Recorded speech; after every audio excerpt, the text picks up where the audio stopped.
For the purpose of this post, I, F34, will be Ali and my GF of 1 year, F34, will be Sunny. I wasn't looking for love when I met Sunny and I half expected it to fizzle out when we first started dating. To be clear, she's just out of my league. She's bubbly, outgoing, sweet, and popular in IWFH and have one true friend Beverly, F35. We started talking about moving in together and I was all on board. I currently live with Bev but she is thinking about moving in with her BF when our lease is up in November anyway, so the plan was for Sunny to move in with me after. Recently it's been a lot. My dad was diagnosed with cancer in January and then mom called to tell me that my grandfather passed suddenly of a heart attack in February, then in March my sister was in a horrible car accident. Things finally started to be somewhat calm since April but then Sunny went from very supportive and super sweet to quieter, and she put a screen lock on her phone, and in the past month she stopped leaving her laptop logged in, her tablet now has a password, and she's been taking longer phone calls in her car or going out with friends longer. She's also just not been that affectionate. She's been intense, asking me 1,000 questions like just recently she's been weirdly asking me if I haven't introduced her to all my friends, and if there are friends she might not know about. I went out with friends one night and when I got home she asked me with who and then didn't know the names and asked why I never introduced her. I tend to be laid back, and I don't generally need to know where she is or who she is with all the time and she used to be the same. But this behavior made me wonder what might be going on. Then this past week, I noticed she and one of my friends Jason, M40, had been hanging out more. His name would pop up on her notifications while we are together, and she would turn the phone over or leave the room with her phone. Last night we were drinking and watching Netflix and she went to the bathroom and put her phone down but didn't lock it. I saw Jason's name pop up and I opened the messages. A lot of the conversations were deleted but he had messaged her, "Hey, Ali is acting weird. Does she know?" My heart sank. I just tried to focus on staying calm, knowing we both were drunk by this point. When she came back she saw me with her phone and asked, "What are you doing?" All alarmed. I handed the phone to her and asked if there was something she wanted to tell me and she just stared at me, so I made a bluff and said, "Hey, I know about you and Jason, so you want to tell me?" She sat down and just asked if I went through her phone. I asked her why it would bother her if she has nothing to hide. She asked me if I asked Jason and I just asked if they are having some sort of affair. She got really still and just quietly asked if that's what I thought and I explained everything I outlined here. I said that I've been cheated on by my ex-boyfriend and she's acting just like he was when I was starting to figure it out. Sunny offered for me to look through her phone but I said I know she deleted the conversation. When she asked what she can do to prove it to me that she not cheating, I really didn't have an answer. We sat there in silence for a while and I just got up and went to bed. Sunny didn't come to bed and when I got up this morning, it's clear she slept on the couch but she also wasn't there. I figured she went home, so I messaged her but she hasn't responded. Am I the odd for accusing her? She's acting so odd and this doesn't make sense. She knows cheating is a deal breaker for me. I've messaged Jason but he hasn't responded to me either and I am starting to question everything. Update 1. I managed to schedule in a late session with my therapist. I am in regular therapy due to past issues, and came up with some language and talking points when I got home. I also strategies with my roommate Bev. Bev said I shouldn't jump to conclusions and was behaving like Sunny is my scumbag ex and that isn't fair. I told her I am planning to give Sunny a chance to clear everything up. I called Sunny but she didn't answer, which Bev did bring up she could be working. She works odd hours as she works in the arts and we usually have a Google Calendar to keep up with each other's work hours and the like. I looked it up and she was scheduled to be working, so I sent her a text. The text essentially outlined what I said in my first post. That her behavior is not exactly above board, and the secretive nature of it lends to my questions. Specifically Jason's text that I saw in the deleted conversations. I said that if she's with Jason, then be with him, but don't jerk me around, it's cruel and manipulative. 2 things I would never expect her to be. I said I was well on my way to thinking I loved her and this has broken my heart, and the fact that she was not there when I woke up spoke volumes. I expect an explanation by EOD or I will simply put the few items she left over my place in a box at the front door for her to pick up and take to Jason's. I then texted Jason, and I admit this was not the plan. I was emotional and frustrated because Sunny saw my message and I could see her typing but then stopping and typing and stopping, and I was just wanting her to either explain herself or confess. So I texted Jason a similar message, explaining that I thought our friendship would be stronger than this and just because my GF is bi he had to take advantage. It wasn't fair of him as he knows my history with being cheated on and he knows how deeply it hurt me. I expected more from him and I intend to not sugarcoat it when our friends ask what happened to us. Well, Jason actually responded with suggesting we have brunch today. I woke up anxious about it. I would prefer her just confess over text, but now I have to deal with face to face. But I want to know what the fuck they were thinking and why, so here I am a full 30 minutes early, sitting in my car waiting for the shop to open. I really don't know what to expect and I haven't really had a chance to cry it all out yet. I have my job and at home Bev keeps saying I am overreacting and need to calm down, and it's just irritating. I've had no quiet place to think and cry and just let it all out yet. I guess I will after brunch. Fingers crossed it will be brief and I can start moving on. Update 2. I got out of my car and walked around for a moment to think and calm down. I took a suggestion from the comments and downloaded a voice recorder app on my phone and started recording before I got back to the shop. I walked in and Jason was there. With Sunny. As soon as I saw them sitting together I knew my relationship was over. So I said as much when I approached. I just said, "Oh, so we're over then," and Sunny stood up and started saying she can explain and that I didn't understand. I just laughed and mentioned that I did ask before what was happening and she didn't seem to want to explain, and that said enough. I rehashed everything: the locked devices, passwords, the shifty behavior, the deleted texts. She can't look me in the eye and tell me she's that stupid or thinks I am. Sunny just shrunk at that and didn't look me in the eye. That's what I thought I was saying, and looked at Jason, but he just stared at me. He was calm and just asked me to please sit down, so I did and put my phone and keys on the table in front of me as if ready to leave at any moment. Jason said that he didn't reply to my text right away because Sunny had called hysterical and hung over saying I thought she was cheating, so he and Bev went over to Sunny's to calm her down and talk it out. He wanted Sunny to explain it, but she was too nervous after I had basically said she was just like my cheating ex. She figured I wouldn't believe a word she had to say. Apparently, why this was all a misunderstanding. I've had such a shit year that Sunny went to Jason, Bev, and a few other friends with the idea of making a huge deal of my 35th birthday, in August, as I have complained of never really having a party for my birthday I didn't somewhat plan, true. So she's been spending months planning this out. She rented out a local bar for the night of, invited my friends and swore them all to secrecy, ordered my favorite food for catering, decorations and the works. She said she started getting nervous the surprise would be ruined because we are always casually on each other's devices, so a friend suggested she delete the convos. She even showed me in the group chat she had with my friends with a timestamp of a few months back where that suggestion came from. They showed me the receipts for the rental for the bar, the pre-ordered catering, a photo booth etc. She said she uses Messenger, so she had to lock all her devices. Messenger was on so I wouldn't accidentally stumble on the surprise. She was asking about friends she hadn't met so she could include them and invite them to my party. She said she wanted it to be big, like almost an event. That she'd been stressing about money so she could earn enough extra to afford it. I asked her why she'd been so distant then and not very affectionate, and she looked confused and said she noted I was usually not in a great mood and didn't seem to want her to touch me a lot, so she was giving me space, and she figured after the party, where she then showed me the reservations of my surprised weekend in a vacation town not far from where we live, we would have time on the surprise vacation weekend to reconnect and reset. Jason then handed over his phone to show me the conversations that were deleted off Sunny's phone, and I looked them all over, taking my time to read everything. They all had to do with the party. He offered for me to scroll back as far as I liked, as he had nothing deleted and nothing to hide, and I'd scroll a lot. All the way to their first text. The "does she know" text was about the party, he said, because I seemed tense around him and he felt I was being cagey when he and I texted, which around the time I suspected him to be sleeping with my GF. At this point, I could see Sunny was holding back tears, and she handed me her phone and again offered for me to look through every app if I wanted, but I said no. I didn't really know what to say from there because I frankly figured they were both there to confess to the affair. I rolled over everything in my head and just sat there silent. After a short while, when our food arrived, Jason asked if I had any questions and I said no. He asked me if I still thought there was an affair and I shook my head. My whole face felt hot and I just wanted to leave. He then asked me that since the cat was out of the bag about the party, if I wanted to be involved in the rest of the last minute planning, and I said no. Sunny started apologizing, saying she never thought I would think she was cheating. That she froze when I accused her because she was drunk and shocked. It had hurt her deeply that I really believed that, and she didn't know how to maintain secrecy of the party and keep me from breaking up with her thinking she was shagging my friend. She said that she had never planned a surprise before and didn't want to ruin it. She asked me what I wanted to do or where we stood now, and I just stared at them, frozen. I just shrugged and didn't really look them in the eye, and we ate in relative silence. I paid our whole tab and left quickly while Sunny was in the bathroom. Jason asked if I wanted to wait until Sunny got back, but I didn't even answer and just rushed to my car and cried. I know I'm a coward and an ass. I have no idea how I am even going to face any of my friends, because I saw in the group chat Sunny explain that I thought there was an affair and what she should tell me to not ruin the surprise. My friends mostly suggest, Ed, she just tell me the truth, noting my past relationship and how broken I was after. It felt weird to see how they viewed me and how right they were, and now I just feel like an ass. I texted Sunny that we should probably talk one-on-one when we calm down, and she's replied that she really needs to take some time to breathe now that everything is out in the open. I said I understood and asked how long she needed and if we can maybe talk tomorrow, and she hasn't responded. Jason has since forwarded me some of the proof they showed me at brunch and just said, here if you need to talk, and nothing more. I know I need to apologize, but I don't even know where to begin. I don't even know how to fix this now, or how to make it up to Sunny or Jason. I can hear Bev moving around downstairs and I can't even face her. I'm still mad at her for not telling me the truth, but I know how unfair I am being. What the fuck do I even do? Sorry, there was a lot here and I went from spiking my tea with whiskey to just drinking whiskey, so I will do my best. Do you want to be with Sunny? Short answer? I love the shit out of her. We were friends before we became a couple.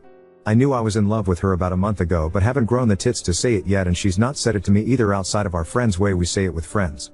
But you need to put some distance between you and Bev because as a woman something doesn't sit with how she handled this situation when to be honest there were many chances for her to help but I do get we lock up but remember doing what is right takes priority no matter what others say. I really think Bev just got stuck. I've known her for years and when we talked I could see she felt terrible and really was lost about the whole thing.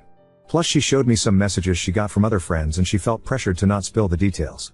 Either way I think we've talked it out well enough for now. Update 3.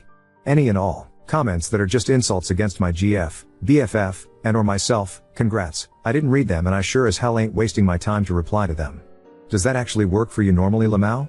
Anyway, context, sorry if I wasn't clearer before this is my first time making posts, I usually just read, I wasn't in the she's definitely cheating mindset for weeks like some comments suggested.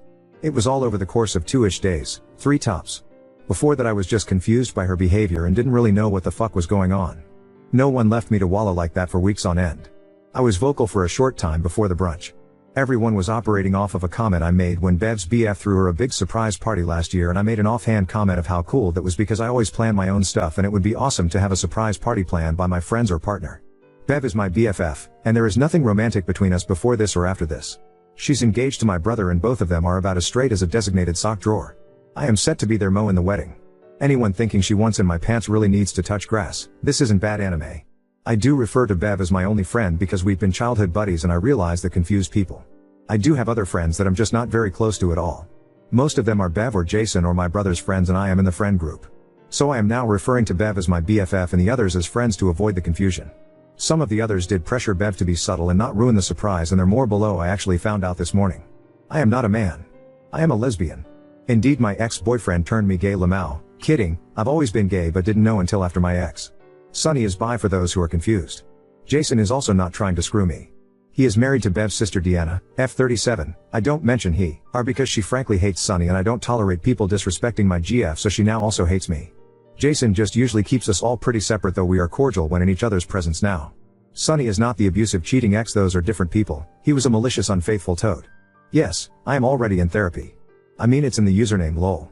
I had a depressive episode earlier this year and thus I can call emergency sessions with one of the 3 therapists I've been seeing since then.